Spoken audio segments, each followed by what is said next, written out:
Halo guys, kembali lagi bersama aku Salsabila Fadila dengan NIM 2284207. Nah, sekarang kita bakal ngelanjutin review buku berjudul Beyond the Inspiration, tentunya di bab 3-nya.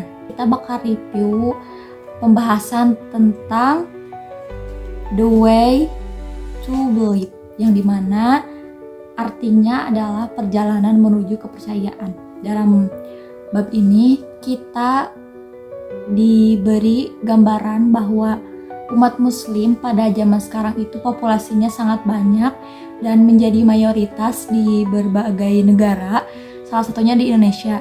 Pertanyaannya, kenapa di negara yang mayoritas Islam tapi secara sosial, secara ekonomi maupun secara pendidikan taraf kehidupannya itu terminorkan, artinya populasi yang banyak tetapi secara kehidupan mereka sangat lebih rendah dari populasi yang lain.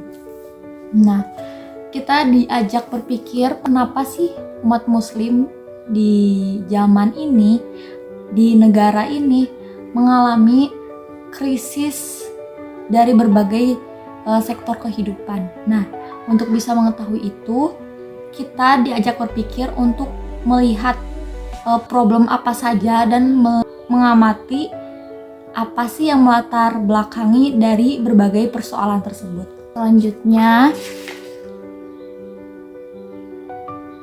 pada bab ini kita diajak berpikir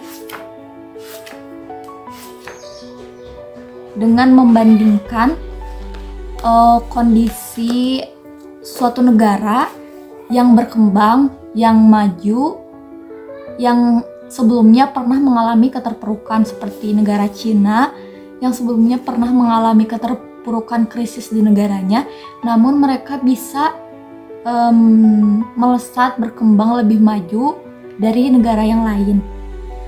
Nah, dari hasil pengamatan tersebut dibahas bahwa kemajuan yang dialami oleh negara Cina itu merupakan dari hasil upaya pengembangan daya berpikir mereka.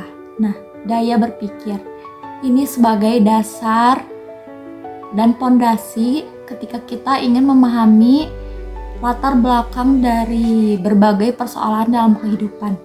Contohnya seperti kondisi sekarang di Indonesia, mayoritas umat muslim namun secara taraf kehidupannya masih rendah. Nah, di sini juga dibahas bukti-bukti krisis umat muslim dari berbagai sektor kehidupan. Contohnya ada data dari Aptisi tahun 2000 yang menunjukkan keterpurukan dunia pendidikan.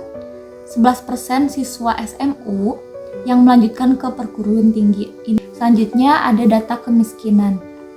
Dari data MI tahun 2006 bahwa 100 juta atau kurang lebih 50% penduduk Indonesia hidup di garis kemiskinan dengan standar kemiskinan $2 per hari.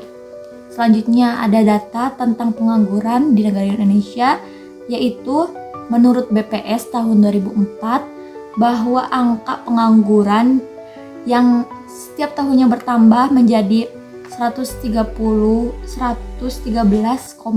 juta orang, dan angka itu setengah menganggur adalah 59% dari seluruh penduduk Indonesia.